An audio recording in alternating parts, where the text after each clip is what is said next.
Well, you have gathered this evening for a rather intriguing subject, and one which 50 years ago no one would really have cared to talk about.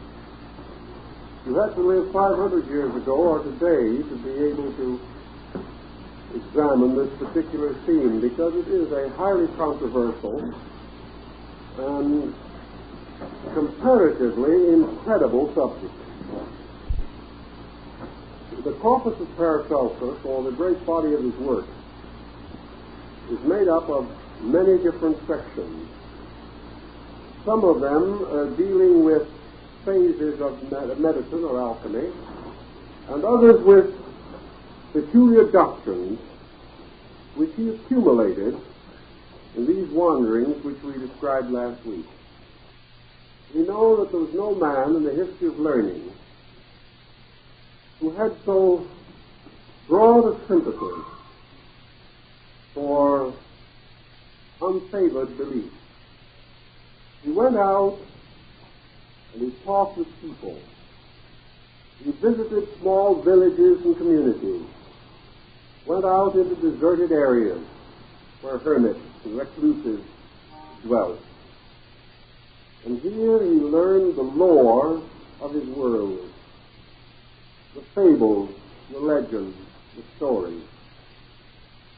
And perhaps he was nearly 500 years before his time, because it dawned on him, even as early as the 16th century, that all these beliefs of man had to have some valid origin.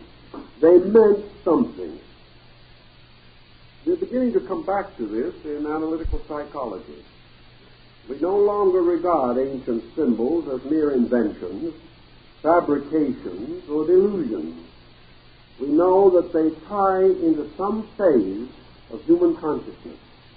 He knew this intuitively, although he had no scientific background upon which to support his theory. He learned, among other things, for example, that all over the world, people of every race, every class, every degree of intelligence have long honored and affirmed the reality of beings other than those with which we are commonly acquainted. The Persian has his Kiri. The Mongol is Zen. The Japanese, the Chinese, the Hindus have their mysterious familiar spirits. The Greeks had their nymphs and dryads. The ancient Druids had their gnomes.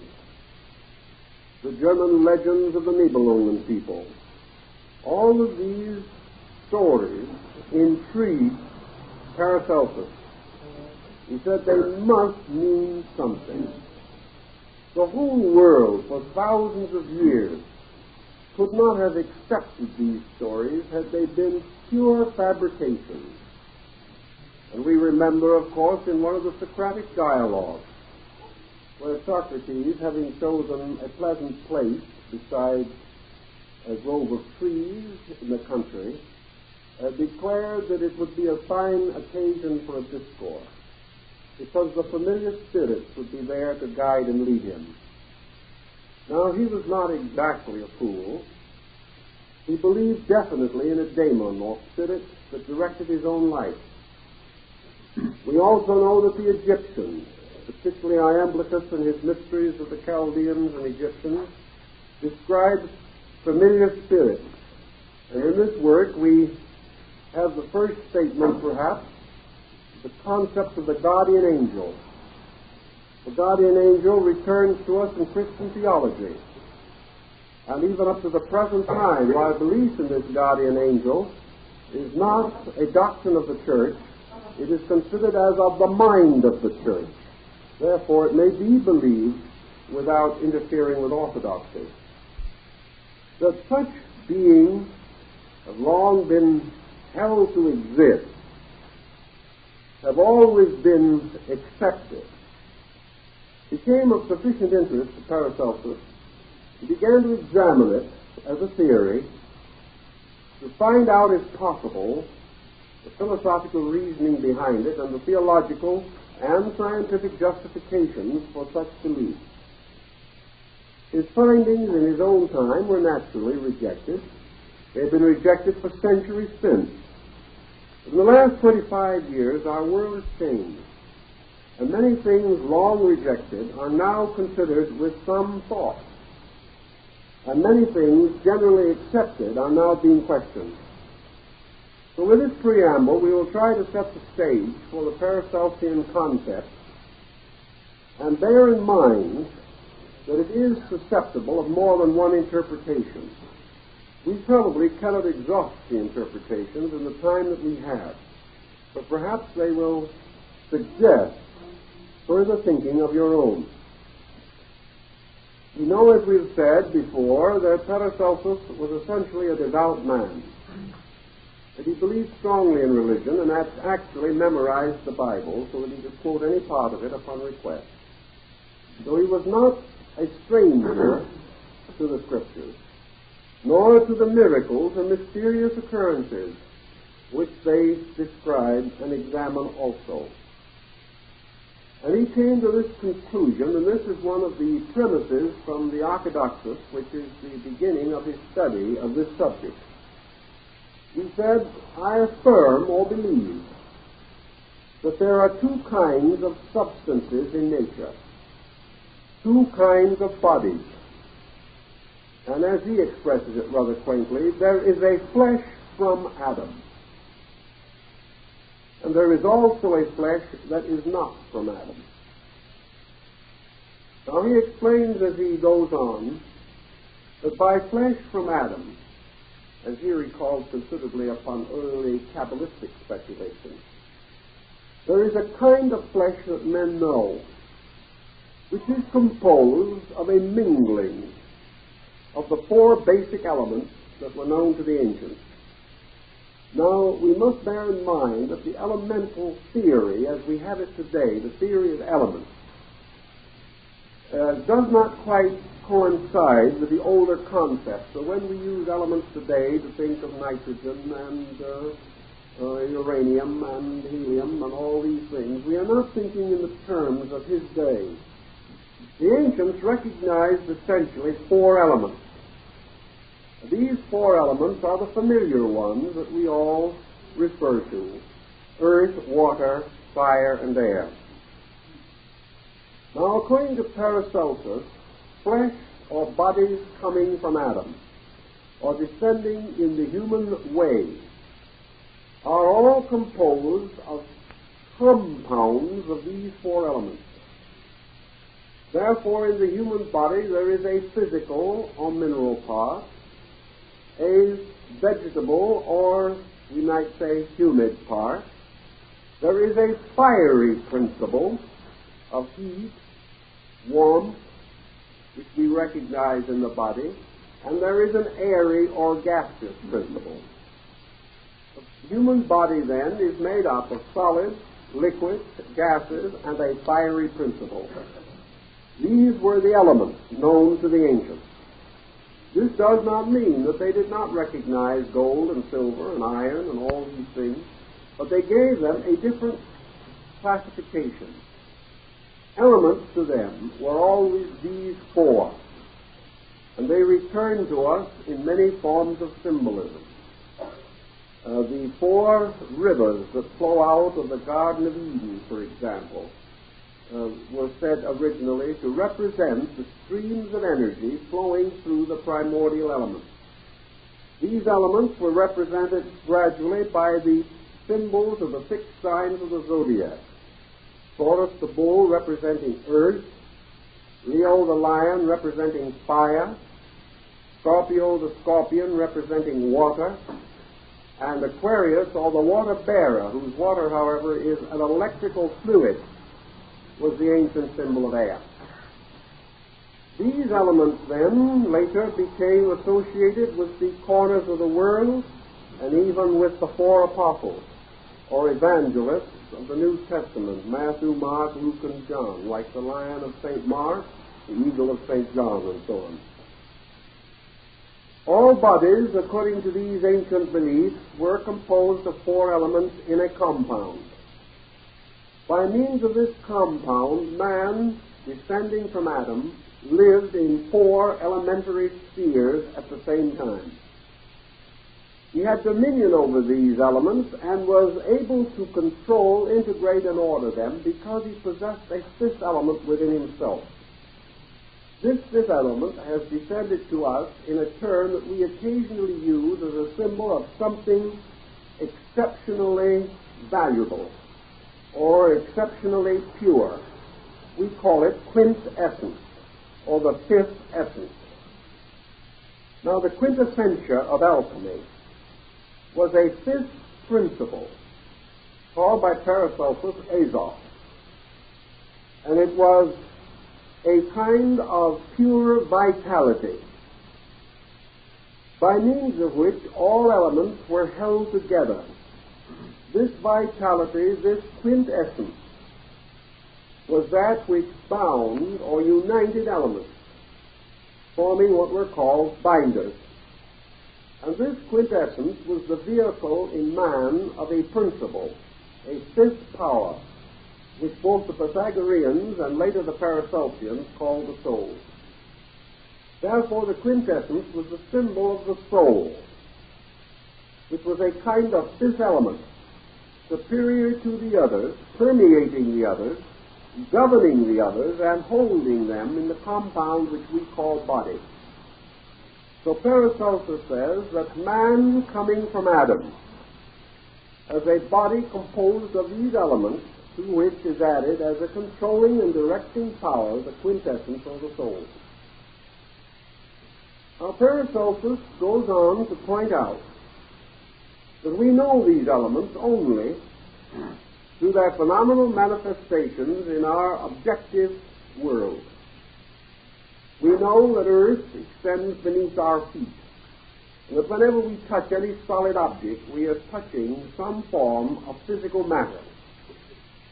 That from earth grows bodies, the most corporeal parts of these bodies being themselves of the earthy, like the trunk of the tree, or the bones and flesh of an animal.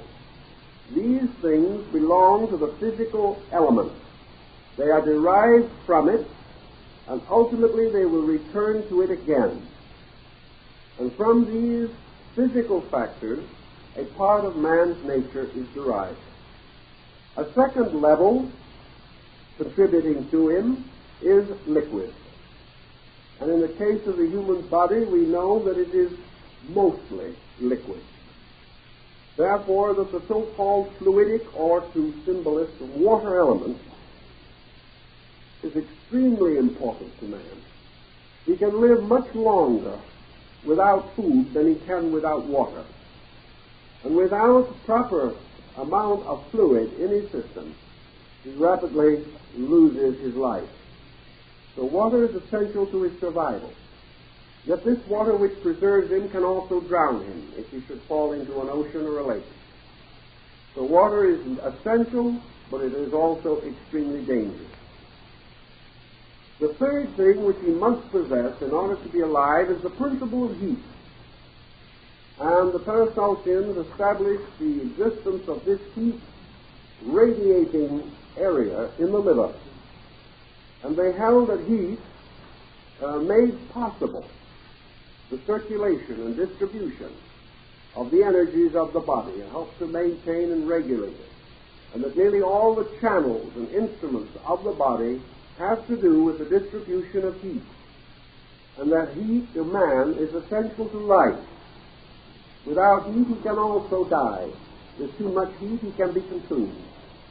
So fire is again a benevolent but dangerous element. The final element is air. And man is dependent upon it even more than he realizes. He knows that it is necessary to respiration, but he does not recognize how complete his indebtedness is until perhaps he travels in too rarefied an altitude or something of that nature, when he discovers furthermore that the pressure of air upon him is important to the organization and maintenance of his body. So air becomes a very important thing.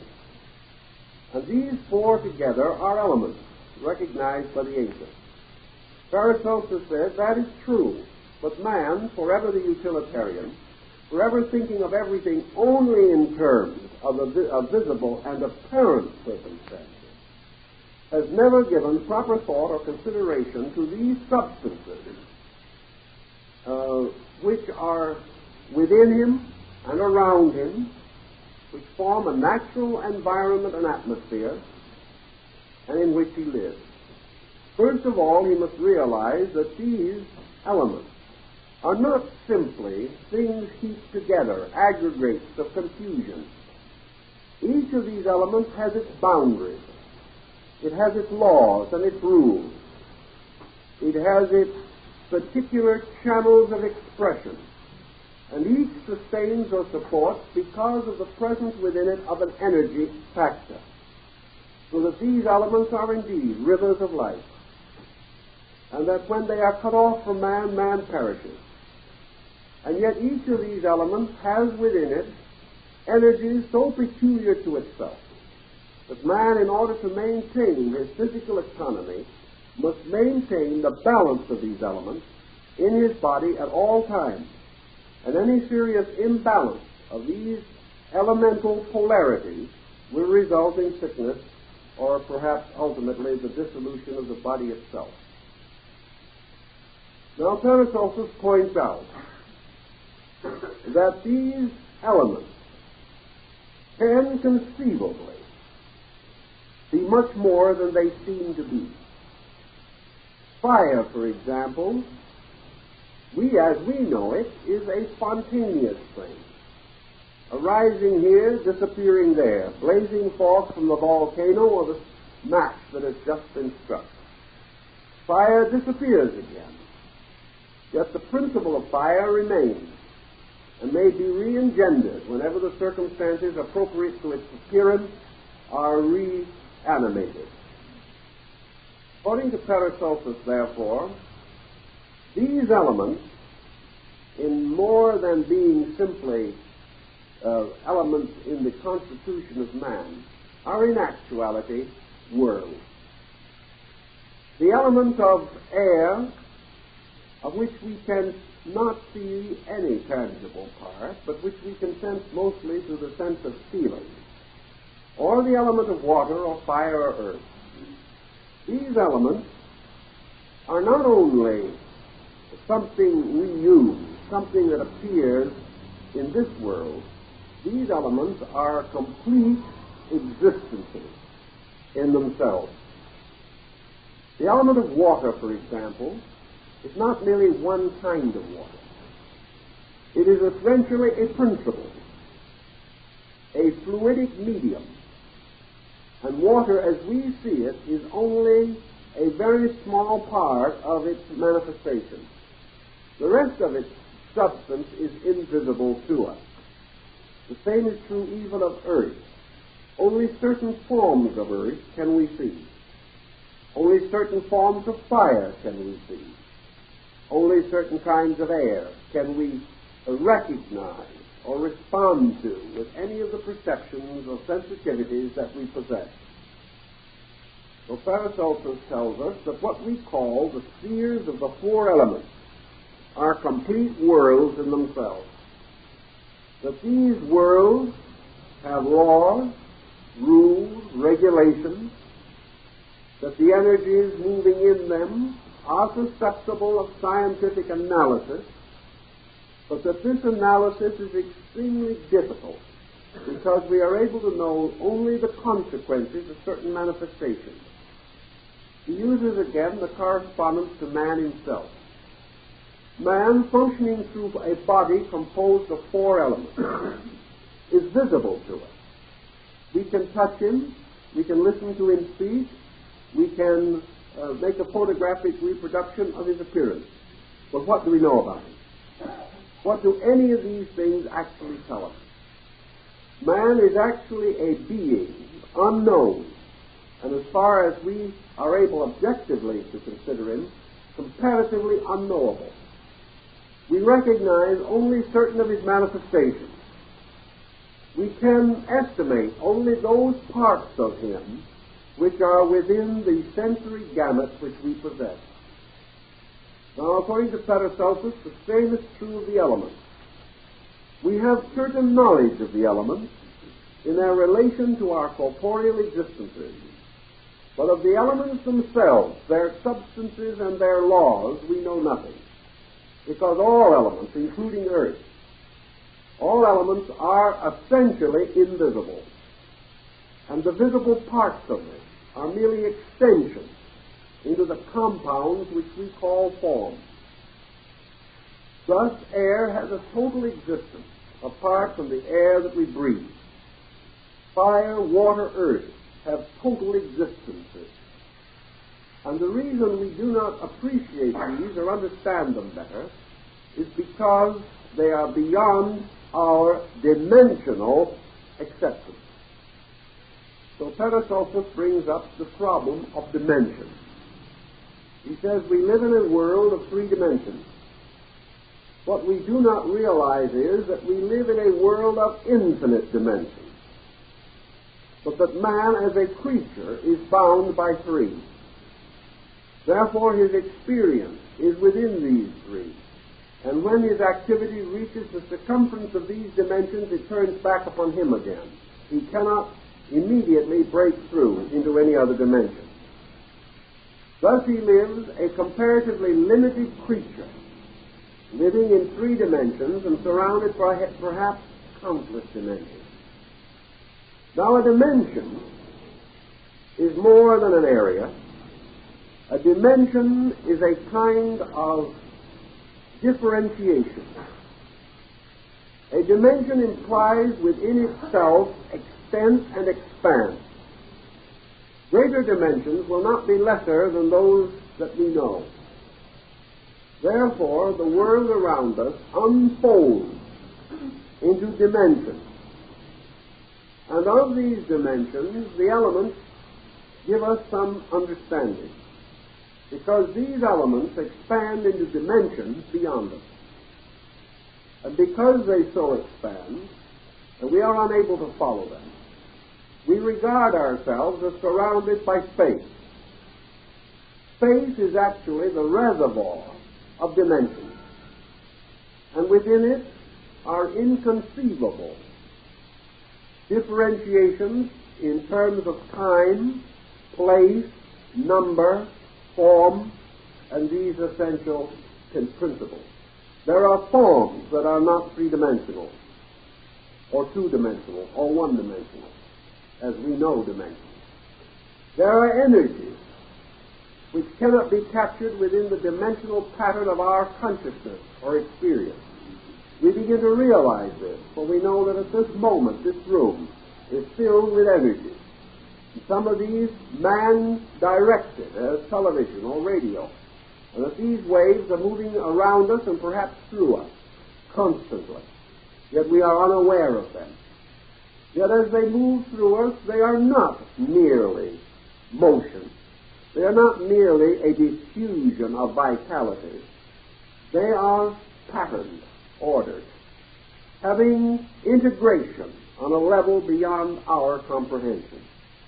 Therefore, they may travel vast distances and be reinterpreted into sound or picture if the appropriate mechanism is available.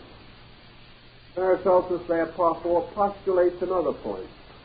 He says, man potentially possesses the mechanism necessary for a further extension of his own consciousness into a polydimensional universe.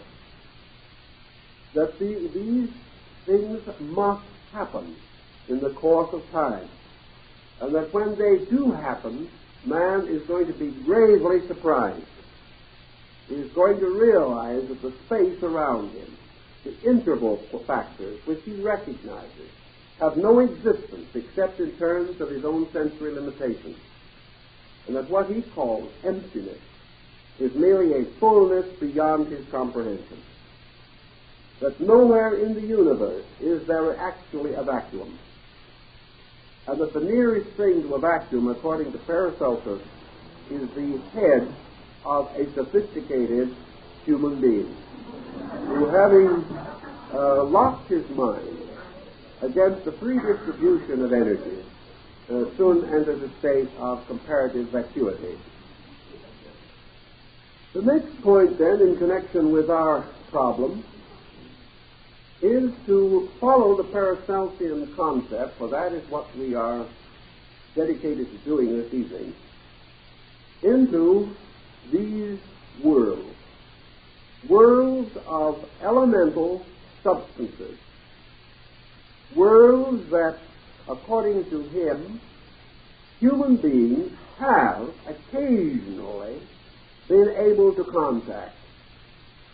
Paracelsus was convinced, and he expresses it in his own terms, that man, at least certain human beings, on occasion are able to break through some of these dimension binders with which we are so familiar.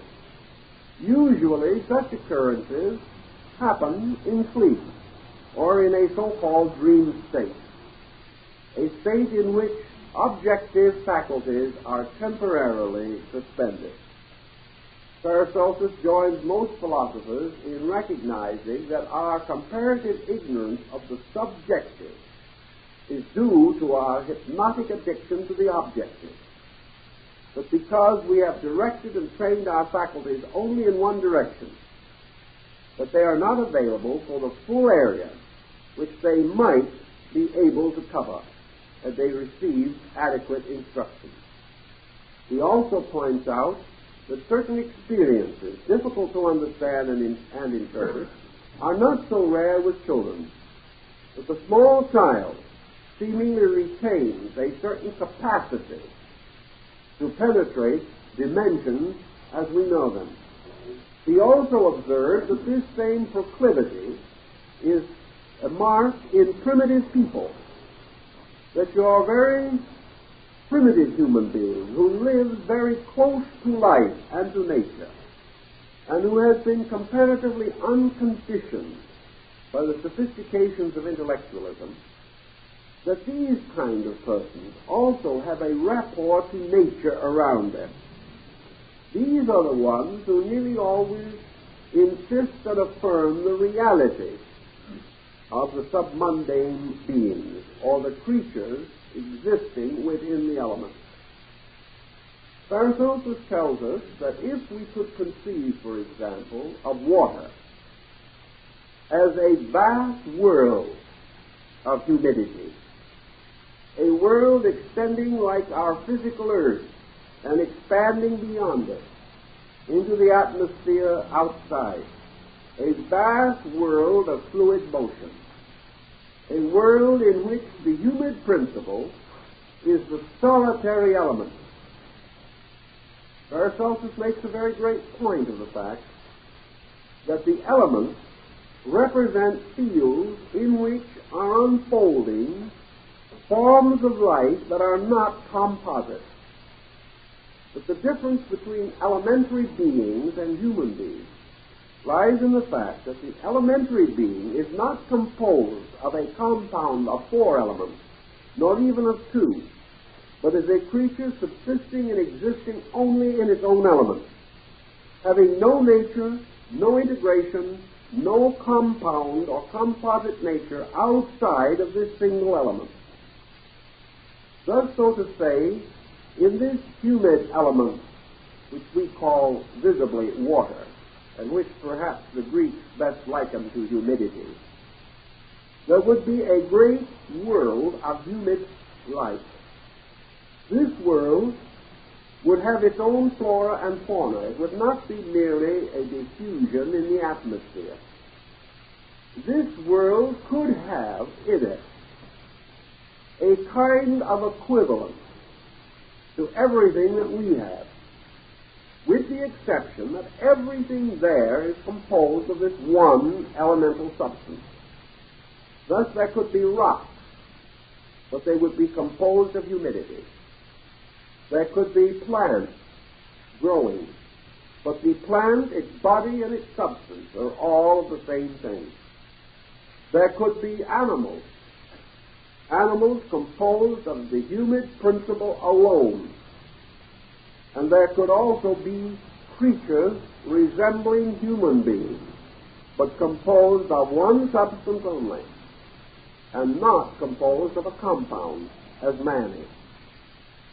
Paracelsus declared that from the learned doctors of Constantinople and other places that he had gained much knowledge concerning these kinds of beings, and that the primary purpose of them, for everything in nature must have a purpose, is that elements serve two functions. First of all, they are spheres or planes or fields of growth. And a great world, whether it be a world of fire or the visible world of man, a great diffusion of environmental dimensions cannot remain uninhabited. That it is inconceivable that any abode suitable to life should not have life, but that the nature of these elements is such that this life is of one element and one element only. Therefore, Paracelsus says, referring to elemental beings, that they differ from every other type of creature that man can know. Everything visible to him. They differ from animals because in many respects they are superior to animals. They differ from man in one primary respect, namely that they have no soul, because they are not ensouled creatures. Man is a being composed of spirit, soul, and body. Elementaries, according to Paracelsus, consist of only one body, one substance.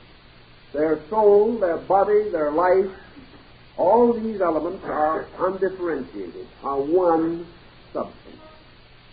This means that a creature so constituted and possessing, as the elemental does, according to Paracelsus, intellect, that such creatures, as he expresses it, are amoral. That is, they have no moral sense. They are neither good nor bad. In this they resemble animals. They do not worship, nor do they fear. They do not fear death, nor do they hope immortality. They have an existence without conflict. And because there is no relationship between elements in their constitution, there is no wear or tear as we know it. There is no rapid exhaustion of energy as there is with man.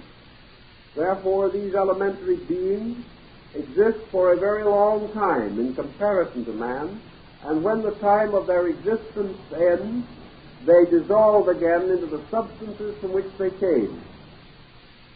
Because all elements are essentially material, though not physical, these beings are essentially material, but not physical, as we see it.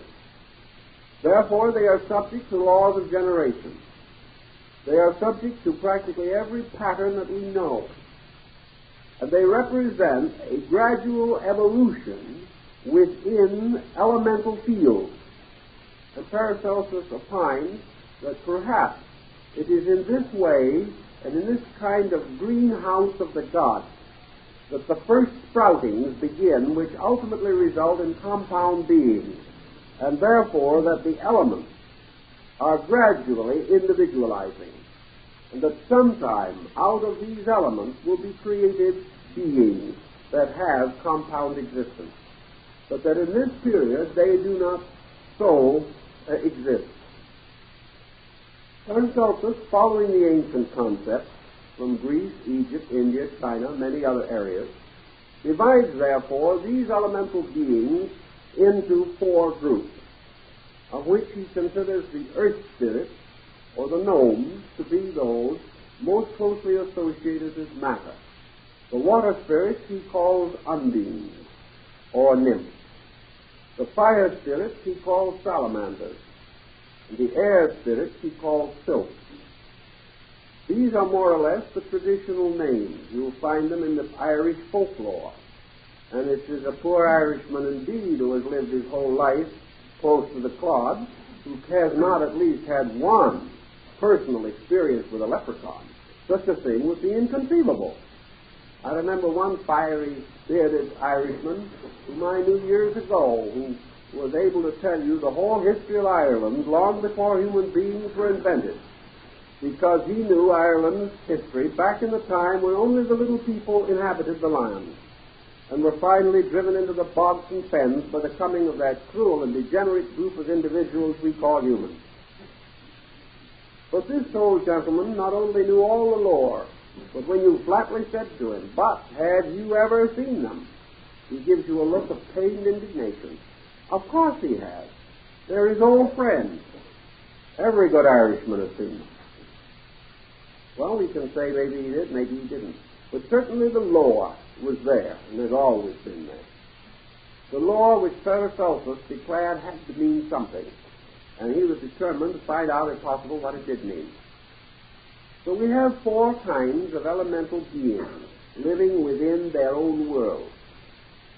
And Paracelsus went so far as to point out that under various rules and circumstances, the elementals not only fulfill the universal pattern of law as evolving life still in an undifferentiated state, but that they become and are the natural administrators of the elemental procedures. Therefore, that all of the mysterious activities which we associate with the elements are due to these guiding powers within them. What he is trying to tell us, essentially, is that each element is governed by an intellective core, that it is perfectly possible for air and water and earth and fire to fulfill certain rational activities. Perhaps not because the element in itself is rational, but because it is administered by rational beings within itself. Therefore, that the various processes in nature, particularly those processes which we call natural, the natural processes we see around us, some apparently obvious, some extremely mysterious, are due to these elemental beings, that they are the ones who are constantly guarding and directing the motion of elements in even the material compounds and patterns which we see.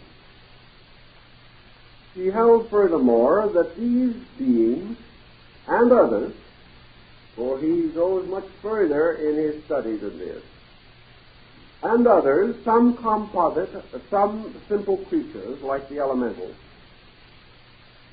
constitute the population of an invisible world moving in upon man. And Paracelsus was convinced that someday this invisible world would move in closer, and that man would discover that it would not be necessary for him to find other planets in order to discover other beings, that he would discover them here, and that these other beings would come to our awareness in various ways. One of the ways being, of course, the thing we least recognize, namely our own growth. Man, regardless of the limitations and restrictions which he imposes upon the development of his own structure, is evolving. He is constantly becoming a more sensitive creature. He is releasing bands of extrasensory perception, slowly but inevitably. As these bands increase, he will not be of the opinion that he has done anything. He will be of the opinion that the other phase of life is moving in upon him. He will not realize that it was always there. He will discover it. And when he discovers it, it will be new. And he may affirm that it is the result of this other life pressing toward him. Actually, it is the gradual unfoldment of his own sensitivity. Just as, for example, we can say that a law, such as the law of gravity, if we are still willing to accept it, if it is true, it was always there, whether man discovered it or not. If this other world around man is real, it is always here, whether we know it or not. When we become aware of it, we consider it something new and remarkable, but the newness is only in ourselves, because we have discovered it. Now we pause for a moment now and take up another phase of the Paracelsian psychology relating to these things, and then gradually we'll try to draw some of the points together. But he also differentiated an entirely different group of beings from elementals. And for his purposes, specifically, he referred to these other beings as elementary. Now, elementaries and elementals are usually considered synonymous terms, and we've even used them that way ourselves. But for the specific study of the Paracelsian concept, we must at this time pause and distinguish. An elemental is a creature such as we have described, one of the four orders of nature spirits, or the type of being which we find among the religious beliefs of the Navajo and Hopi Indians with their Ketchinas, and with all the little people of the Irish and all these things. The elementary, according to Paracelsus, is an artificial creature created in the invisible world by man himself. Now this presents us with a new psychological problem. According to Paracelsus, the most common form of the elementary is the incubus. Now, an incubus is a kind of demon. It is a demon which originates not in any demoniacal or infernal principle in nature. An incubus is an expression of a phase of man's divinity. Because, it says Paracelsus, when God created Adam, he bestowed upon Adam not only a body, but breathed into him the life of God himself. And this life includes the power to create. Therefore, man is a creator. He is a creator not only in terms of body, in the perpetuation of species. He is a creator, as we know, in terms of imagination, where he creates art. He is a creator in levels of science, in levels of philosophy. He is a creator of architecture. Man is forever a creator, finding expression through creative activity. But his creative powers are not only external but also internal. And Paracelsus pointed out that within man is a continual power, a lodestone, from which things can be and are perpetually being born. And that having been born, these things have a strange kind of life derived from man playing God. And that wherever the human being exercises any impulse or any instinct, he sets vibration in action. And vibration means the creation or engendering of life. Man is therefore, whether he realizes it or not, capable of creating beings, not only by intent but without intent. And that man, out of his emotions and his thoughts, is also perpetuating a kind of progeny. And that thought form or emotion form emanating from the human being are living things, having a life derived from man, having a dependency upon man, and surviving only in the degree or to the term that man makes this survival possible. An example derived from the Paracelsian thinking may clarify this a little more. For instance, the human being has the power of speech.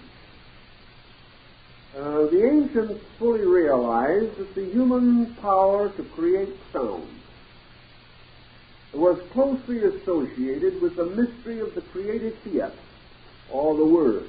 In the beginning was the Word. Man is continually creating words, and the human larynx is actually the womb of sound. And just as surely as man may bear flesh of his flesh from his body, so he may bear life from his speech. Every word that man creates and speaks is a rate of vibration. And we have not yet learned how any rate of vibration dies. This rate of vibration, this word that is spoken, goes out, and like the rippling caused by a rock falling in a still pool, these ripples go on and on and on until they disappear from our awareness. But we have no proof that any energy is actually destructible. Thus, sound is a kind of life. In the Orient, certain addicts to hashish and other drugs have reported the ability to see words coming out of the human mouth, and that these words appear as luminous forms or patterns. Paracelsus would say that is undoubtedly quite probable, because man is forever creating. And in the invisible world around him, he is creating constantly through thought and emotion activities. Thoughts are things, says an ancient adage. And here Paracelsus would also agree that thought gradually creates entities. That these entities, supplied and sustained by the flowing motion of thought, strengthen, become more and more densified, not visible to our sight, but capable of exercising an ever greater influence upon our objective life through the subjective. Just as man's energies move from the invisible into visible and corporeal functions, so these thought and emotion entities, or elementaries, move into manifestation through the functions and processes of the body. Paracelsus, gathering ancient lore, gives us a certain amount of information, for instance, on the idea of the incubus. And it is rather interesting from a psychological standpoint, because it may explain something that psychologists are not yet able to fully understand. We know that the human psyche becomes ridden with pressure centers, which we call fixations, complexes, phobias, and the like. We know that the continual repetition of ideas, the maintenance of a certain attitude, particularly a destructive one, and your incubus is a destructive elementary, that this continual process gradually causes a fixation to intensify, to, so to say, crystallize, to have ever clearer and more distinct boundaries, and to become ever more avaricious in itself in relation to its effect upon the person who is dominated by it. Paracelsus suggests the analogy between the incubus and the parasite on a plant. Just as a beautiful orchid lives partly at least upon the tree and partly upon the air, and as the mistletoe and other of these parasitic plants and other parasites in nature live by taking the life of the tree or plant to which they are attached, so your incubus becomes a man-made parasite, gradually taking the life and vitality of the person, living upon it until it destroys it. we can see something in this philosophy which probably Paracelsus could never have seen. We observe today the tremendous increase in mental pathology. We observe how attitudes, becoming more and more fixed, become what science terms obsessional. Paracelsus used the term obsession to signify possession by an entity. Today, psychologically, we use obsession to signify possession by an abnormal attitude. Now, where is the fact of this matter? Is the abnormal attitude actually an entity? We don't know. We can't say that it is not. We prefer to assume that it is not. But how can we completely explain the peculiar undermining of the consciousness of a human being who, under the pressure of an abnormal attitude of his own, gradually is devoured by this attitude, which appears to be more and more possessive, and when under treatment becomes highly defensive? One interesting point that we have in the problem of psychotherapy is a condition which is susceptible of more than one interpretation. We take that for granted. But it will seem that an abnormal situation under treatment will fight to continue itself. In other words, it will resist in every way possible the therapy which is directed against it. And wherever we reach a certain degree in the development of an ailment, the tendency of the patient, that is a mental ailment, is gradually to come to the defense of the ailment instead of the recovery, and become finally completely a slave, defending abnormalcy as he would never defend normalcy.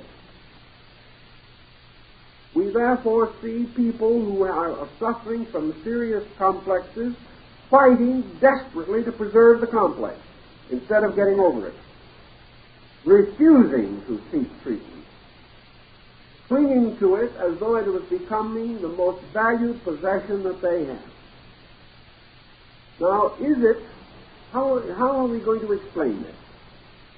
How are we going to explain an area of mental phenomena? How are we going to say that an attitude, which, for all we know, or what we believe, can merely be itself a product of mechanistic function, how can we prove that this attitude has boundaries, that it grows, that it is nourished, that it enlarges, increases, and preserves boundaries of its own, slowly emerging as some kind of an essential, invisible structure within the mental field? What this structure may be, we do not know. But that it is some kind of a strange cellular-like structure, we are convinced, because we know that as we approach it, it becomes agitated. That when we depart from it, it subsides. That under various aggravations and exaggerations, it releases itself powerfully. Under certain other conditions, it does not. We know that it grows. We know that a small bad habit can ultimately become a large bad habit. Why, if this is merely space out here into which thought is moving, is not one thought dissipated, then another, and then another? Why are they accumulative? Unless in some way there is a structural pattern by which this accumulation is reasonable. Why do two thoughts of a kind build together to make a bigger one? There has to be some kind of a mental chemistry operating. And Paracelsus says this mental chemistry is simply due to the fact that these creatures, fashioned and maintained by the energy of man, become kinds of living beings. That these living beings are vampires. and that what we call the vampire is not the bat coming down the chimney in some ancient legend, but man himself creating monstrosities in his own psychic life, which vampirize his faculties and interfere therewith. Now, Paracelsus went still further in his thinking, and he went so far as to declare that these vampire things, these incubi that man creates, have the same tendency as nearly all other unformed or unformal creatures, namely to drift into manifestation, to come into expression, to become embodied. And he was of the opinion that what we call disease is very largely due to this field of subjective psychic malfunctions, which we would call wrong thinking and wrong emotions. He did not go to the extent of taking the attitude that everything is just the way we think it is, but he did hold the belief that attitudes, mental and emotional, which reach the condition of intensification, that they create a psychic organism, that these psychic organisms then turn back upon man, creating certain physical symptomology, and that many so-called ravaging diseases are actually emotion and thought forms attaching themselves to the body and vampirizing it. He did not, however, take the attitude that these entities were bona fide beings, like demons, or that they were some nasty relative working on us subjectively. He was much more inclined to feel that what we term the black magician is simply the black psychic side of ourselves. That each individual creates this black magician, which is actually and factually a thought, emotion entity built out of his own selfishness. And that where a person living apparently a respectable life, but inwardly filled with hate and destructive attitudes, that this person is creating another being, and that this other being is becoming his familiar or his spirit, just like Mephisto attached himself to Faust, and that this being created by ourselves is our own uncontrolled, negative, animistic self, and that it will proceed to turn upon us like an outraged spirit and destroy us, unless we previously destroy it. So Paracelsus filled the mental and emotional atmosphere of life with these creatures which man himself fashioned. And in his problem of therapy, therefore, and we'll come down for a moment to Paracelsus again as a scientist. We have touched on him a bit as a philosopher, and no one will question that his doctrine of elementals goes into the rarefied atmospheres of theology. But we'll come down for a moment to the scientific problem. Having created a concept, Paracelsus went to work to try to prove whether or not it was thought forms or emotion forms was with vibration, that they themselves represented a kind of vibration, that they could only be reached by a vibration, that as vibration sustained them in the form of the neurotic emotion of the owner, so antipathetical vibrations could destroy them.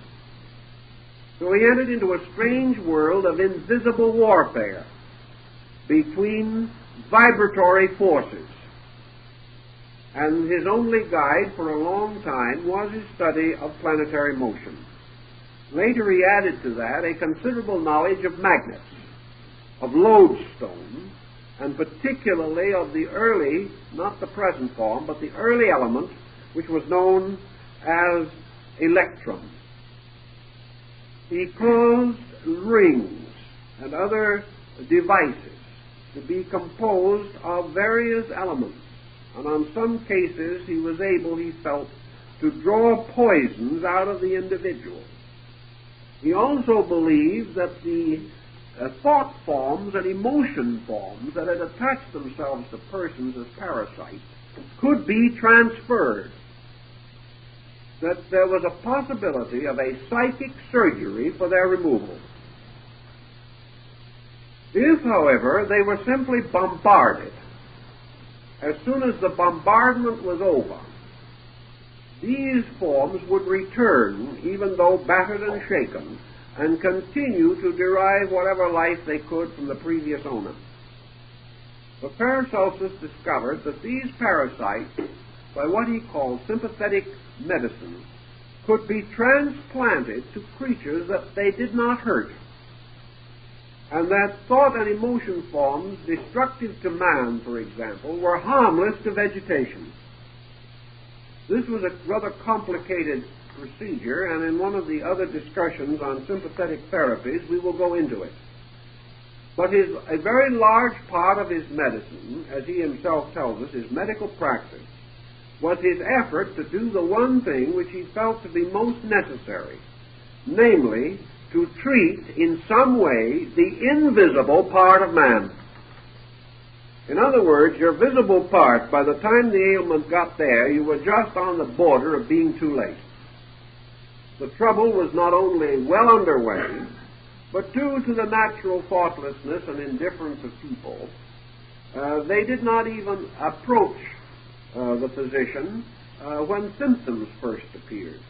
They usually waited much too long. By the time Paracelsus or any other physician inherited the patient, the ailment was in an advanced stage. Paracelsus, looking over such incurable ailments as diabetes, that is in his day, tuberculosis, arthritis, and things of that nature, was convinced that the true therapy for them would have to be found in treating their cause, and that their cause was not purely physical. Certainly it could be aggravated by physical circumstance, and Paracelsus was very conscious of hygiene, diet, and the use of mineral baths, and things of that nature. But he was convinced primarily that most ailments of the human body arose in the invisible network of factors behind the personality itself, behind the corporeal structure. He did not believe that the elementals, as nature spirits, had too much to do with it. He did not believe them to be more than mischievous, perhaps spiteful, certainly not essentially malicious. But he also declared that these beings would fight when their elements were disturbed. Thus, an individual who, through his activities or functions, disturbed the liquid distribution in his body, or disturbed the physical elements, or the airy principle, or the fiery principle, when he misused these, or disturbed their harmony, or failed to maintain their law and order, then the elementals came into the picture, in the effort to defend and reorganize and restore their own elements, whatever these elements might be. On the other hand, the elementaries, or the man-created creatures, had only one essential motive, and that was the motive of the emotion that created them. If hate created them, they hated completely. But they were bound only to the person whose hate had created them. Contrary to his general opinion on the subject, Paracelsus did not believe that you could hate someone and that this elementary you created would then go out and hurt the person you hate.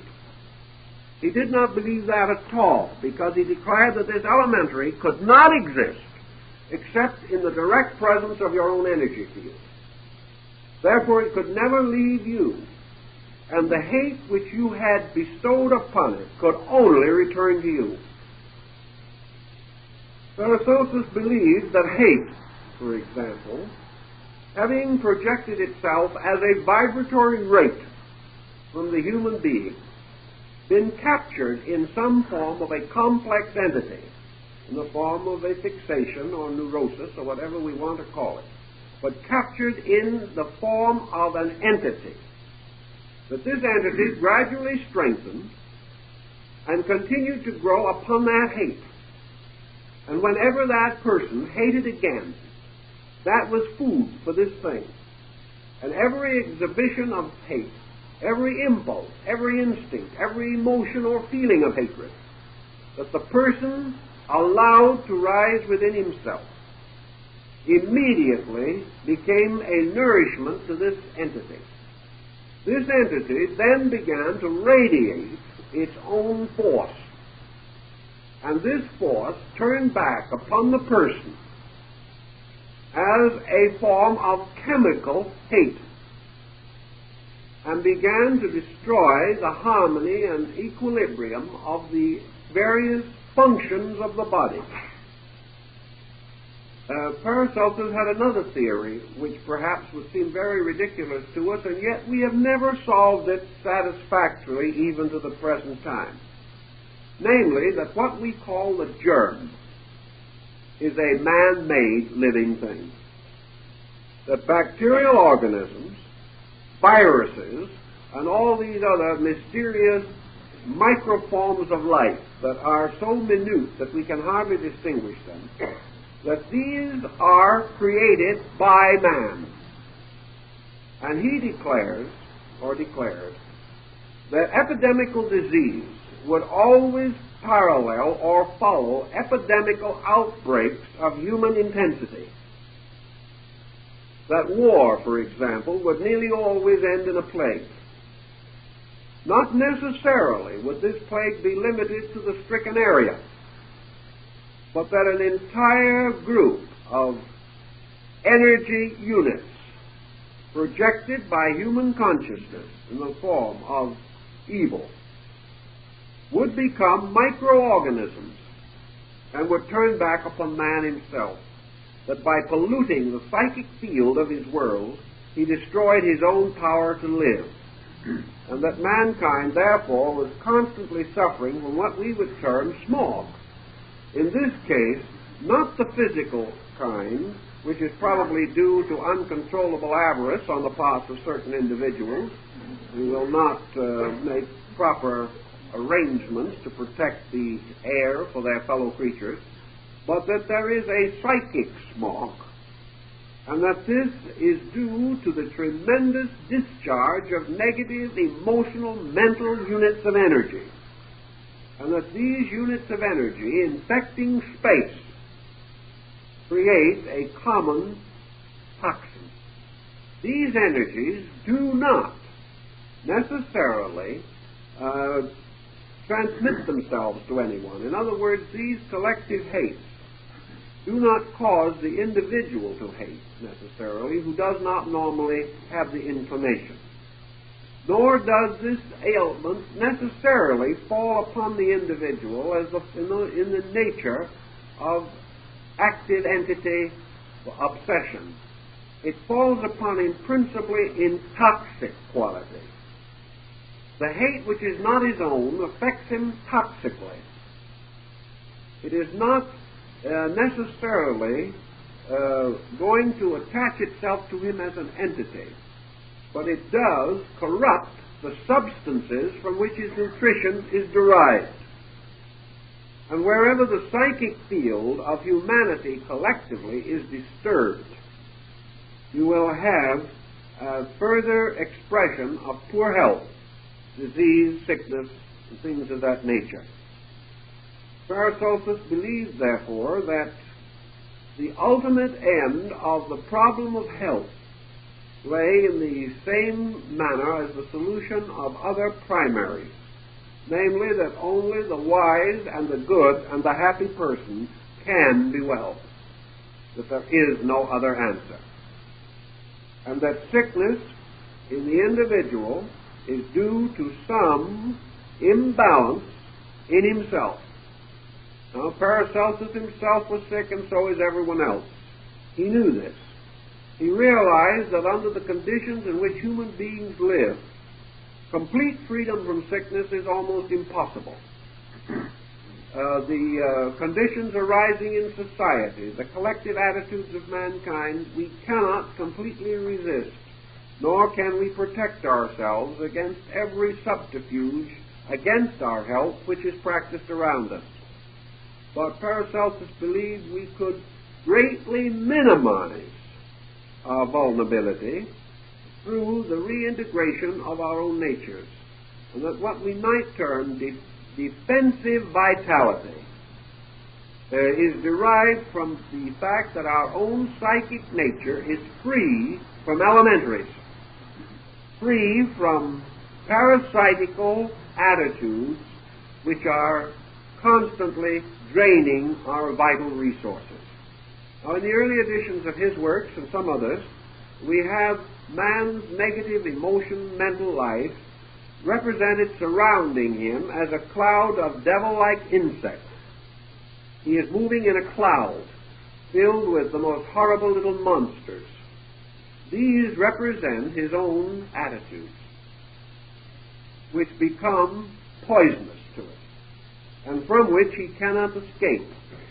There is no remedy, because he can go anywhere, he can be with anyone, he can have much or little, yet his mental, emotional habits can still pursue him unless he changes them.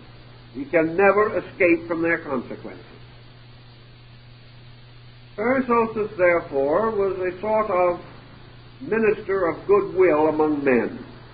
He believed definitely in the importance of man establishing a relationship of goodwill to the intelligent universe around him.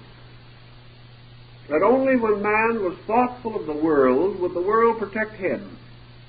That only when he himself labored for the common good would the common good labor for him. That a partnership had to be set up between man and nature, and between visible and invisible, in the compound constitution of the human being. That if he had certain attitudes strong within himself, the elementals might reveal to him the treasures of the earth, and the elementaries certainly would not bother him. If, however, they had already come into existence, and he was beginning to feel the various deprivations of energy which result from thought and emotion forms draining vitality, then it was up to him to take the necessary steps to cut off or to remove these malicious factors. He pointed out that everything survives only on nutrition suitable to itself. That nothing can survive on a nutrition which is unsuitable. Evil cannot survive on good. Happiness cannot survive if fed misery continuously. Misery, on the other hand, cannot continue if it is fed happiness. All fixations and complexes, or elementaries, as he called them, in order to survive, grow, and become strong and powerful, must be continually nourished. Therefore, the first remedial process that man can employ is to stop nourishing those conditions which are destroying him. He knows what they are, because he knows, basically, whether his attitudes are constructive or destructive. Unless he is subnormal mentally, he is certainly aware when he is kind or unkind. He is aware when he is suspicious or trusting, when he is selfish or unselfish. And it is because that he is aware of this instinctively that he is continually attempting to conceal the undesirable phases of his own nature. If he did not recognize them and did not know they were undesirable, he would not hide them from his fellow men. And the moment an individual hides an action, he is telling you that he knows that it is wrong. Therefore, when we do anything, of a quality which we would not wish others to know. I don't mean in the terms of normal privacy, but I mean in the terms of action for which we would feel shame or remorse. Then we are performing an action that is not right. And if we are performing this action, we are setting up a chain reaction in nature. Paracelsus also went on to say that there are in this world, in this visible world in which we live, creatures around us and in nature whose constitution is different from what it appears to be.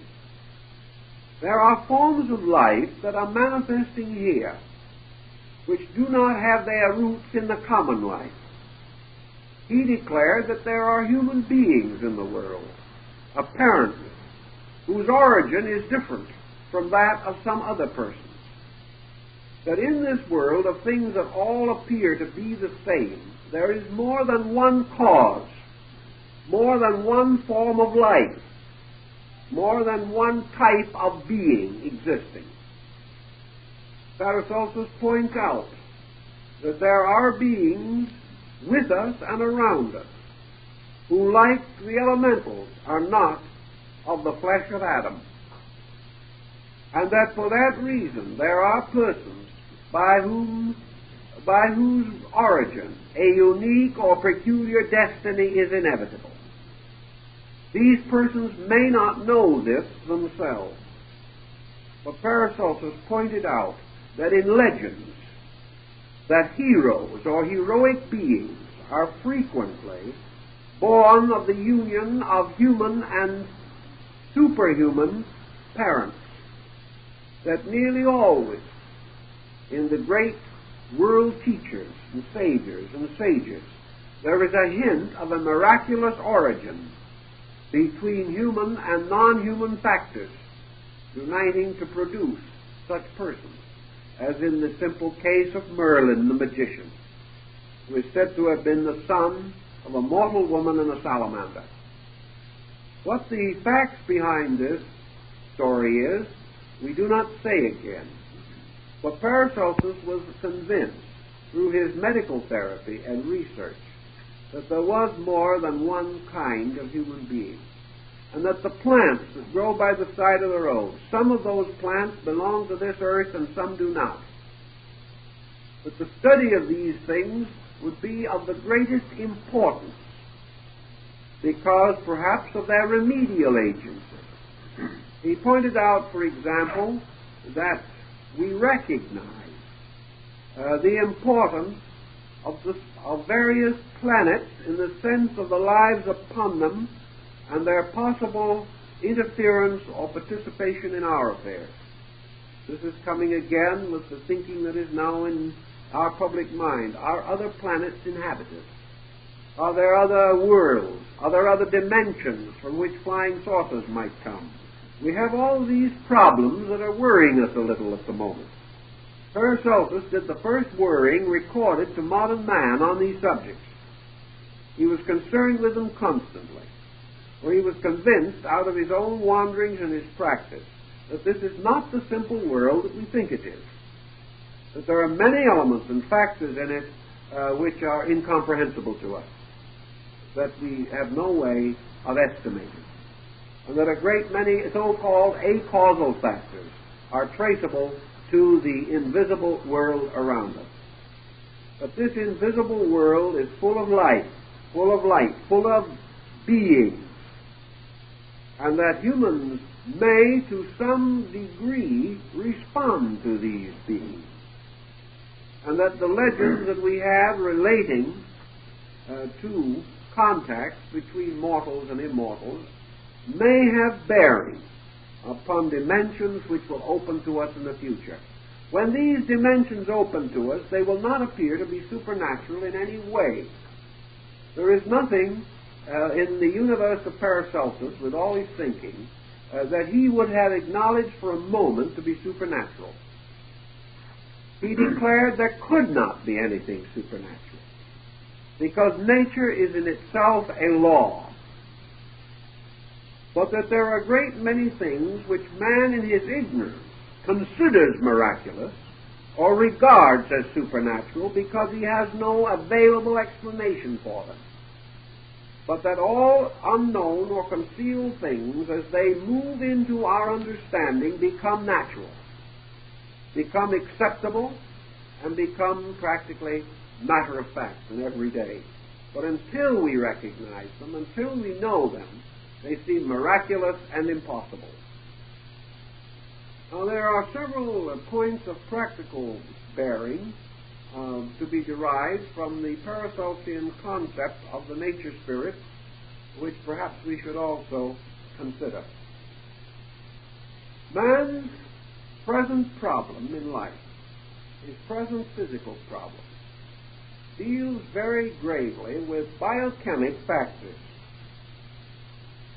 The problem of man's balancing the various energy fields with which he is at present concerned, becoming more vital all the time. Each year, as it goes by, finds medicine in its traditional form of therapy less and less suitable to the needs of the individual. The therapy which was sufficient for our ancestors, mostly bleeding, poulticing, and purging, is no longer suitable to us. The tremendous leaning upon chemical medicine, which has increased so powerfully with the rise of the great pharmaceutical houses, is also gradually moving away from us. We have declared rather emphatically, and have proven to some degree, that we have extended physical therapies in the form of materia medica into almost every field, and we have cures for almost everything which is conceivable to us. One or two desperate problems remain unsolved, but for the most part, our pharmacopoeia can cope with almost anything. Yet we are not well. We are perhaps less well than ever before in history. And by degrees, our entire system of therapy is moving from a physical therapy to a borderline approach between the visible and the invisible parts of man. We're beginning to recognize, for example, that disease, for the most part, arises within man. We know and have known for a long time that the human being is a walking bacterial laboratory, that almost every ailment conceivable to man is already in him at all times. But that while the balance of his health is maintained, these negative circumstances do not accomplish any evil or ill. Man's sickness arises when he falls out of balance, when the harmonic relations between the energy centers are destroyed or disrupted. The moment there is unbalance, there is death. And this local death, if it is not handled quickly, spreads and becomes a general decease for that individual. Thus, our entire theory of therapy today is to keep the human mechanism in equilibrium, to maintain the constant motion of its energies, and to prevent the obstruction of these energies, recognizing in malnutrition and in physical ailment, particularly physical injury, common causes of obstruction, recognizing always that disease and obstruction move together. The problem is to keep man's system constantly open, keeping his energy fields free to move or send their supply of life without inhibition or limitation to any part of the body where this energy may be necessary. And it is necessary, of course, in one of its forms, or more than one, in all parts of the body. Thus we have the problem of what constitutes the gravest danger that can possibly confront man? The answer is debility. The moment debility is observed, the individual is open to everything. Debility will reduce his resistance to infection. It will reduce his resistance to negation. It makes it easier for him to complain, find fault, be discouraged, be bitter, antagonistic. Depletion destroys basic optimism because it destroys man's internal sense of security. And the moment his sense of security is destroyed, he goes into a panic. The degree of the destruction measuring, of course, the degree of the panic. Thus, debility is the great enemy. Now, man lives in a universe of life. Paracelsus describes this as a tremendous field in which man lives in life as the fish lives in the sea. It would be just as impossible to say that life fails man as it would to say that the sea fails the fish. It cannot be that man, by any circumstance, can be deprived of life by life. Any more than religiously, we may say, and Paracelsus held the idea, that any man could so hasten in any direction, or so rapidly, that he could in any conceivable or inconceivable time be nearer to or further away from God. That which is eternal, ever-present, without limitation or boundary, is accessible to all things at all times. Thus, life, per se, is available to man at all times. Life can never be separated from man. Man must separate himself from life. Life in itself is not a separable agent. It is a complete diffusion. It cannot withdraw any area of itself and leave a vacuum. It is therefore possible only that man, as Paracelsus points out, is deprived of life because he destroys the areas or fields within himself by means of which life is distributed through the structure which he calls his body. The human being is equipped with a kind of aerial, similar to that of a radio or television. This aerial gathers this energy, or receives it, and distributes it through the system. It is only after this energy reaches the aerial and begins its distribution that anything can happen to it. And the thing that can happen to it is that it can be blocked. It can be blocked superphysically or physically. It can be blocked mentally, emotionally, or materially. But unless it is blocked, it cannot fail.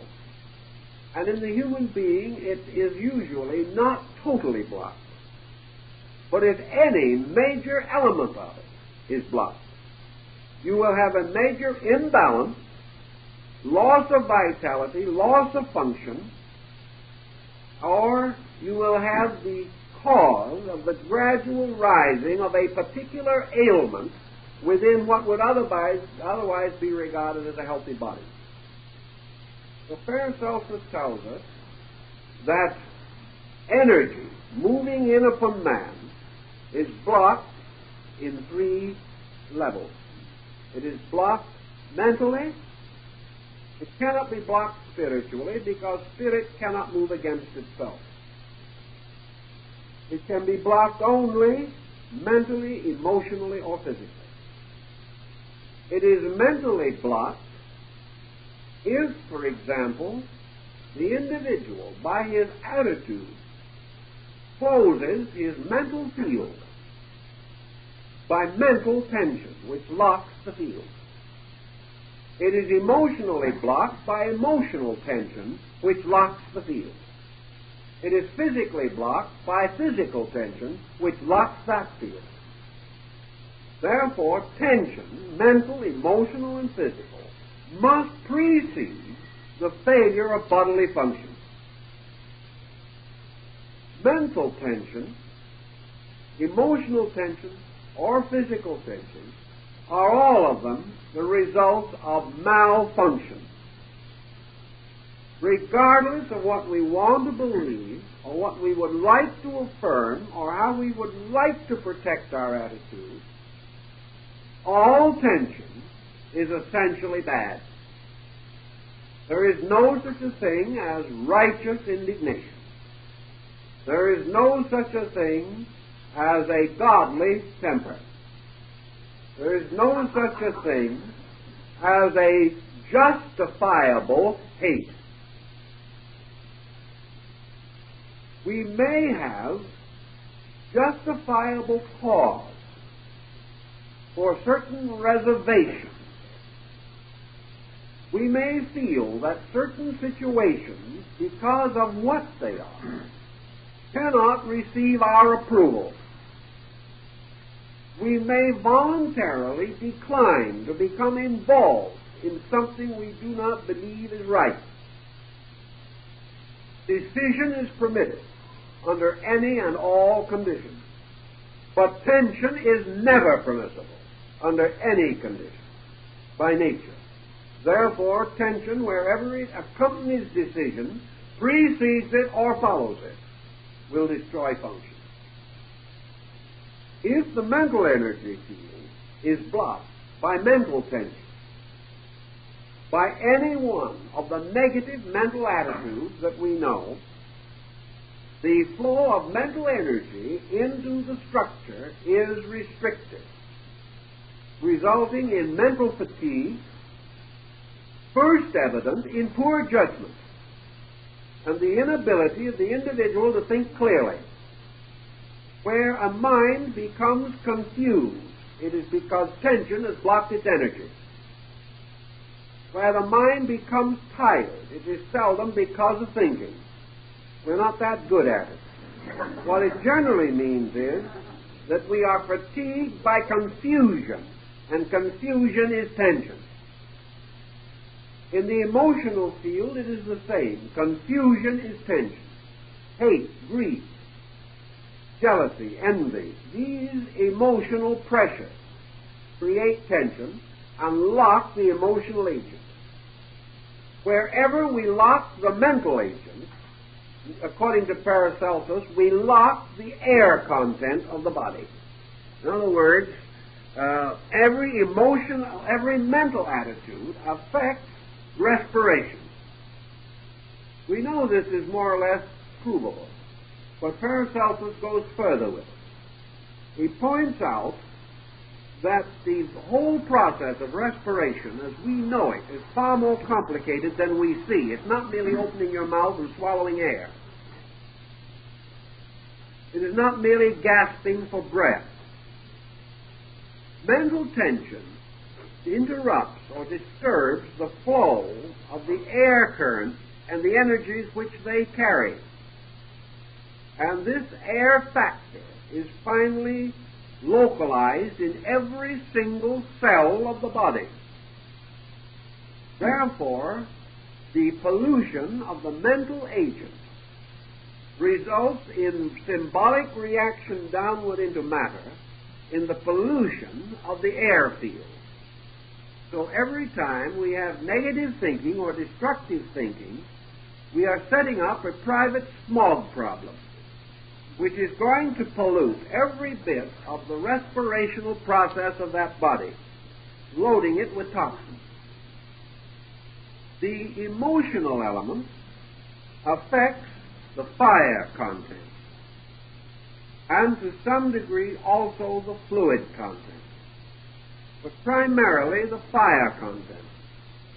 And wherever the emotional factor is unbalanced, we have too much or too little of the igneous principle in the body, resulting in your flushing, resulting in chills, resulting in all the upsets in the actual caloric balance of the chemical structure of the body.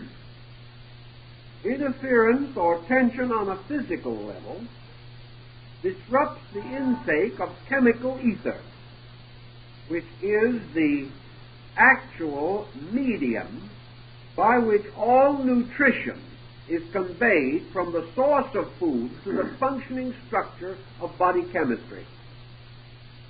Therefore, a destructive or unbalanced pressure striking into the physical organization disturbs man's ability to transform nutrition into available energy. So the moment tension arises in any of these three fields, we have disturbance. Nature has created a defense against disturbance, and this defense operates up to a certain point. But if the disturbance is too prolonged and is allowed to increase until the disturbance center, like a storm center, is greater than the ability of the body to compensate for, or greater than the ability of normal rhythm to defend itself against, then the inroads upon the constitution begin and the individual passes into a state of depletion.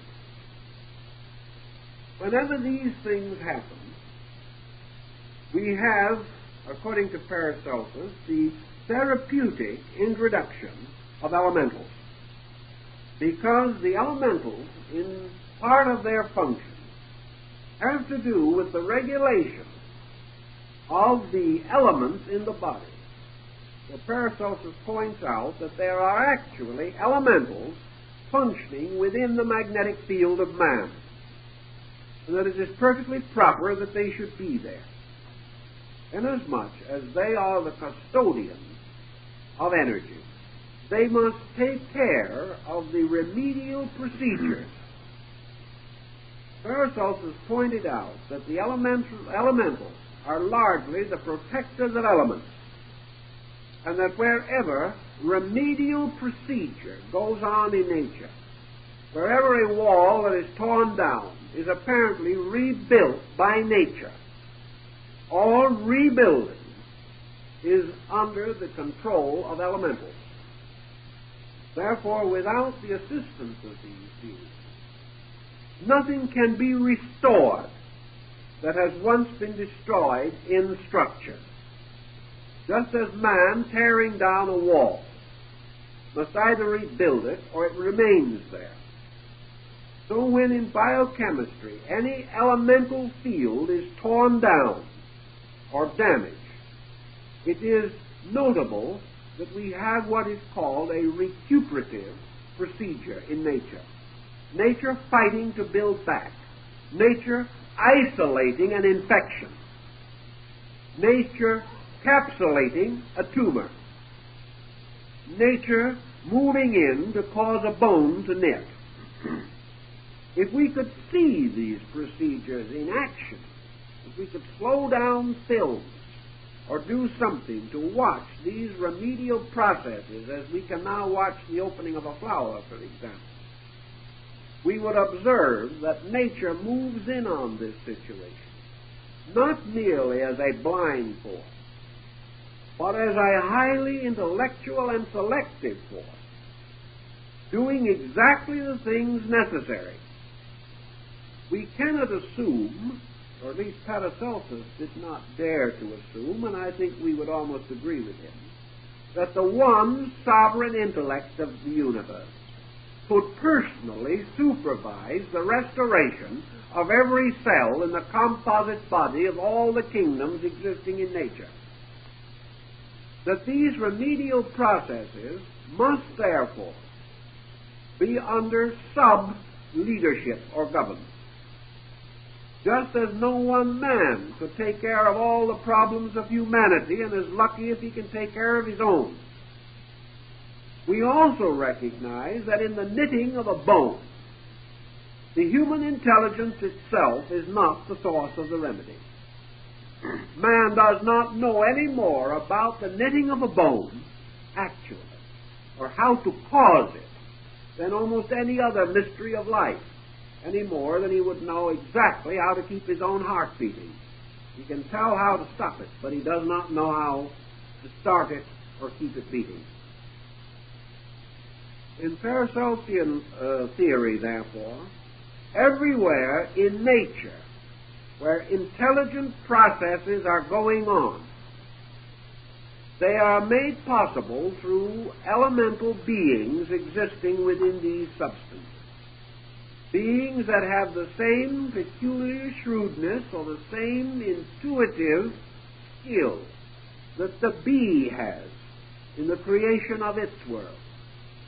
For according to Paracelsus, the mystery of the ant and the bee and the beaver, the mystery of the squirrel storing up provision, all of these mysteries go back to the nature spirits, just as the Greeks believed that the nature spirits were the guardians of the lesser kingdoms of life. Paracelsus said, yes, that is probably true, but also, by the same token, because all kingdoms of life are also in man. Man has parts of his nature which are animal, parts that are vegetable, parts that are mineral. So man likewise, in his recuperative procedures in medicine, functions and works through the cooperation of intelligent beings that have the natural skill to repair disaster. Even the physician today will tell you that he can set a bone, but he cannot make it knit. And the knitting of the bone may be a very difficult procedure. He can sterilize the abrasion or clean out any poison that may be there. He can set it properly. He can examine it periodically.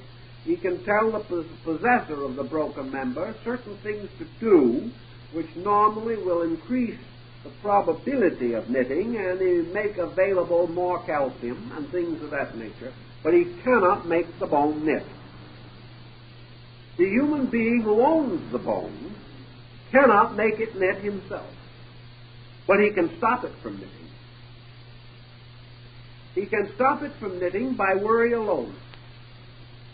He can stop it by fear. He can stop it by any emotion that reduces the availability of natural currents. Paracelsus would say he can stop it by cutting off the elemental energy by which the elemental being is able to create its own elaborate lace-like mingling of minute strands and threads by which that bone gradually knits together. The process of knitting a bone, the bone knitting, is more marvelous and more wonderful than probably the most delicate experiment that man can make. And yet everywhere it reveals intelligence. Paracelsus did not believe that the bone itself was intelligent, but he believed that every living force or energy available to man and necessary to man's function was intelligent. And in the University of Paris, some years ago, a paper was read to prove or justify the idea that electricity existed in two forms, one of which was intelligence, and that therefore you could reason with electricity. Certain phases of it are responsive to intellectual selectivity. Energy is the same way. And Paracelsus believed that energy operated in the production of its miracles simply because it was a field of life and of living things and of intelligent beings. And that these intelligent beings were the architects and administrators of energy. He therefore created within his elemental kingdoms, created races and numerous sub-races. He pointed, as we have said, to the fact that there were animals, plants, human beings, or their equivalents in these elements, and that these animals and plants in the elements had also their polarities in man.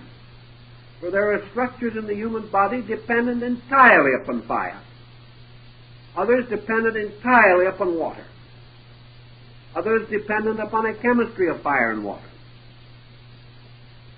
Each of these parts of man is nourished by its own energy counterpart in space. And man can sustain no organ, no function, and no power that he does not sustain through his participation in a total availability. Now, modern man thinks of this availability as one substance differentiated in man. Paracelsius said no, that it is not merely one substance. It is essentially one principle, but it has already been highly differentiated before it reaches man. Therefore, man is himself an image of its differentiation. It does not break up in man. It is because it has already broken up that it can produce man. For man already represents an orderly division of energies, and thousands of different structures, millions perhaps, have to exist in the energy field before the composite body we call man could have been created or devised. Man, if he were merely a funnel for the distribution of solar energy or stellar energy or cosmic energy, he would need to be no more than a riverbank through which these things could flow. But he is not. He is an infinite diversity which can only exist because energy has already been diversified before it reaches him. Therefore, it sustains not only him and his diversity, but an infinite number of other forms of diversity. Each of these diversified levels is intelligent.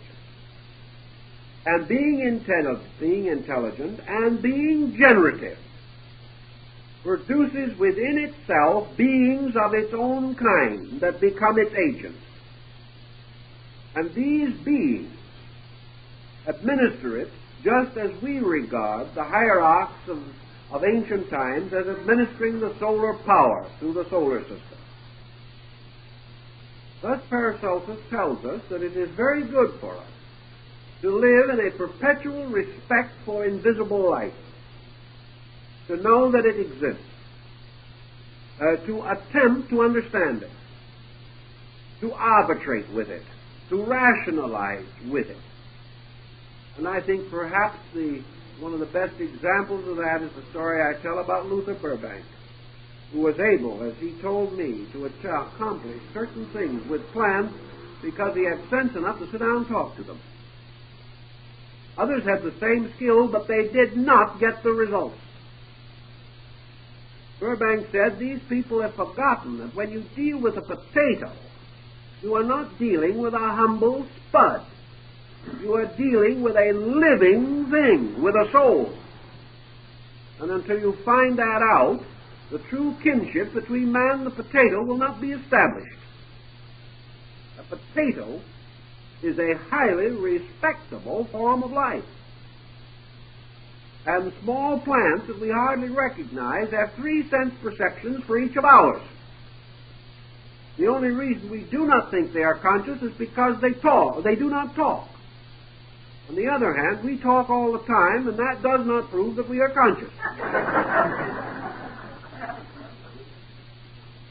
The world, then, to Paracelsus, was this tremendous sphere of life, with countless organizations moving, with man growing up in it as a composite dependent upon all phases of it for the maintenance and equilibrium of his existence. And man, most of all, has got to sign a treaty of peace with life. He's got to form strong treaties. He's got to create his own League of Nations, binding all of the elements of life that are necessary to him into a camaraderie of purposes, and not into a highly speculative, highly combative, highly competitive series of relationships. Man can persuade life to do many things, said old Paracelsus, but can force life to do nothing. Therefore, the physician is the persuader, the one who seeks to arbitrate, who seeks to understand, and who seeks to see that all the elements involved in the correction of a physical difficulty have been given due consideration, honorable understanding, and helpful cooperation. In these ways, not only do we realize health to be an organization of intelligence, but we realize that sickness is actually a sickness of these intelligent relationships. That sickness is not natural. That sickness is not actually an immortal principle. That sickness is that which breaks rules or is the result of the disobedience. In other words, sickness, like evil, is, so to say, the result of man falling away from nature. The fall of man being the fall into conceit, into departure from the reasonable, the rational, and the true. One of the ways to correct this is to suddenly realize that we live in a cooperative, universal commonwealth. That the food we eat, the air we breathe, the clothing we wear, taken from the plant or the animal, that all these things are a part of a great pageantry of life, that we are in debt to everything that makes us live, and that we meet that debt by the constructive use of the powers and faculties that we possess for the improvement of total life. Millions of lives are sacrificed every day that we may live. And if we wish to be healthy, we must have a conviction in ourselves that these who have died have not died in vain. Man lives upon life. Therefore, he owes the debt to life. This debt is to live well and to advance life in every way that he can. And man's peculiar power is to preside over this pattern of elements, to bring it into harmony, and through harmonious adjustment to advance the total growth of life. Man is the gardener in the great field of vitality, and it is his privilege to keep the garden well. And if he keeps the garden, the wonderful things that grow in the garden will keep him. If he neglects the garden, these things change into weeds, and his own nutrition is lost. But instead of man being a creature fighting space and the unknown forever to survive, man is actually a living thing, living in a world of living things. A world which in its natural and proper order is his friend. These living things, his co-workers. Their happiness, their normalcy, depending to a degree upon his, and his upon them. And by gradually assuming this position, Paracelsus believed that the individual developed a philosophy of health that was adequate and suitable for him. And we will take up the next phase of Paracelsus' philosophy next week. The world, for thousands of years, could not have accepted these stories had they been pure fabrications. And we remember, of course, in one of the Socratic dialogues, where Socrates, having chosen a pleasant place beside a grove of trees in the country, declared that it would be a fine occasion for a discourse, because the familiar spirits would be there to guide and lead him.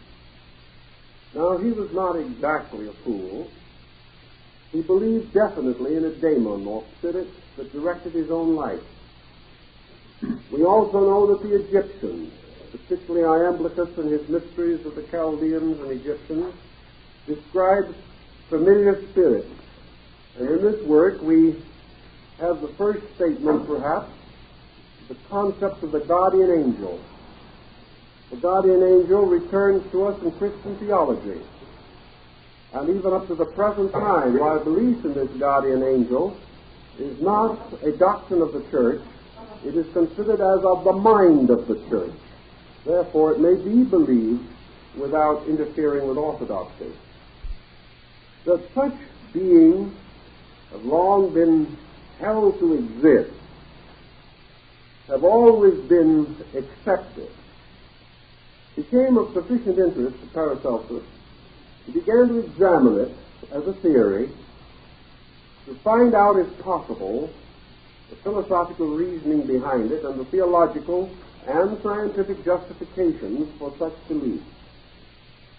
His findings in his own time were naturally rejected. They have been rejected for centuries since. In the last 25 years, our world has changed, and many things long rejected are now considered with some thought, and many things generally accepted are now being questioned. So with this preamble, we will try to set the stage for the Paracelsian concept and bear in mind that it is susceptible of more than one interpretation. We probably cannot exhaust the interpretations in the time that we have, but perhaps they will suggest further thinking of your own. You know, as we've said before, that Paracelsus was essentially a devout man, that he believed strongly in religion and had actually memorized the Bible so that he could quote any part of it upon request. Though he was not a stranger to the Scriptures, nor to the miracles and mysterious occurrences which they describe and examine also. And he came to this conclusion, and this is one of the premises from the Orthodoxus, which is the beginning of his study of this subject. He said, I affirm or believe that there are two kinds of substances in nature, two kinds of bodies. And as he expresses it rather quaintly, there is a flesh from Adam, and there is also a flesh that is not from Adam. Now he explains as he goes on that by flesh from Adam, as he recalls considerably upon early Kabbalistic speculation too, so fire is again a benevolent but dangerous element. The final element is air. A man is dependent upon it even more than he realizes.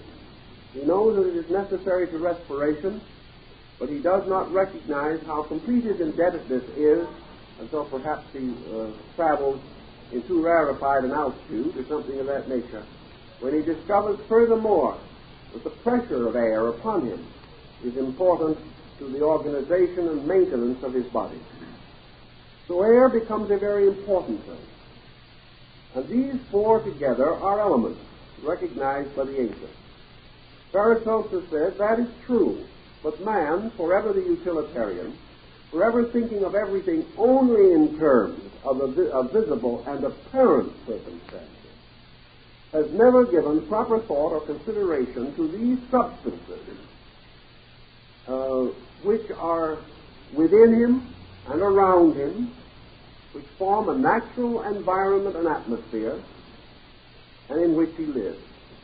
First of all, he must realize that these elements are not simply things heaped together, aggregates of confusion. Each of these elements has its boundaries. It has its laws and its rules. It has its particular channels of expression. And each sustains or supports because of the presence within it of an energy factor. So that these elements are indeed rivers of life. And that when they are cut off from man, man perishes. And yet each of these elements has within it energies so peculiar to itself that man, in order to maintain his physical economy, must maintain the balance of these elements in his body at all times. And any serious imbalance of these elemental polarities will result in sickness or perhaps ultimately the dissolution of the body itself. Now Paracelsus points out that these elements can conceivably be much more than they seem to be. Fire, for example, as we know it, is a spontaneous thing. arising here, disappearing there, blazing forth from the volcano or the match that has just been struck. Fire disappears again, yet the principle of fire remains and may be re-engendered whenever the circumstances appropriate to its appearance are reanimated. According to Paracelsus, therefore, these elements, in more than being simply elements in the constitution of man, are in actuality worlds. The element of air, of which we can not see any tangible part, but which we can sense mostly through the sense of feeling, or the element of water or fire or earth. These elements are not only something we use, something that appears in this world. These elements are complete existences.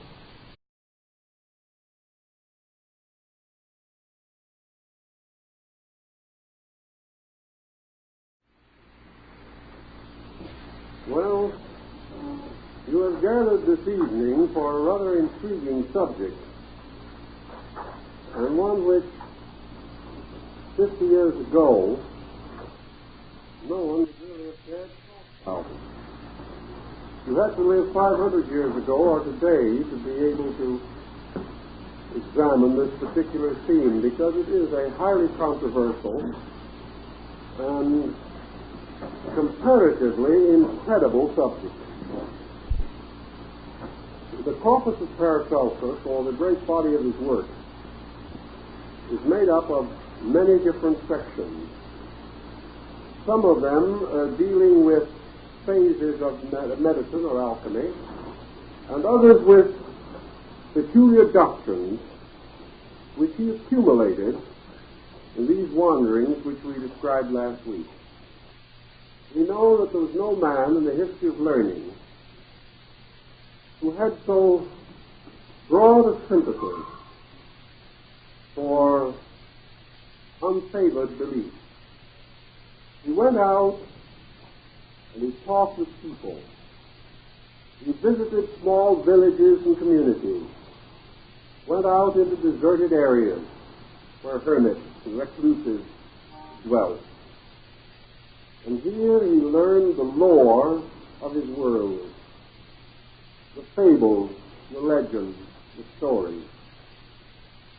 And perhaps he was nearly 500 years before his time, because it dawned on him, even as early as the 16th century, that all these beliefs of man had to have some valid origin. They meant something. We're beginning to come back to this in analytical psychology. We no longer regard ancient symbols as mere inventions, fabrications, or delusions. We know that they tie into some phase of human consciousness. He knew this intuitively, although he had no scientific background upon which to support his theory. He learned, among other things, for example, that all over the world, people of every race, every class, every degree of intelligence have long honored and affirmed the reality of beings other than those with which we are commonly acquainted. The Persian has his theory. The Mongol is Zen. The Japanese, the Chinese, the Hindus have their mysterious familiar spirits. The Greeks had their nymphs and dryads. The ancient Druids had their gnomes. The German legends of the Nibelungen people. All of these stories intrigued Paracelsus. He said they must mean something. The whole thing. There is a kind of flesh that men know, which is composed of a mingling of the four basic elements that were known to the ancients. Now, we must bear in mind that the elemental theory, as we have it today, the theory of elements, does not quite coincide with the older concepts. So when we use elements today to think of nitrogen and uranium and helium and all these things, we are not thinking in the terms of his day. The ancients recognized essentially four elements. These four elements are the familiar ones that we all refer to: earth, water, fire, and air. Now, according to Paracelsus, flesh or bodies coming from Adam or descending in the human way are all composed of compounds of these four elements. Therefore, in the human body there is a physical or mineral part, a vegetable or, we might say, humid part.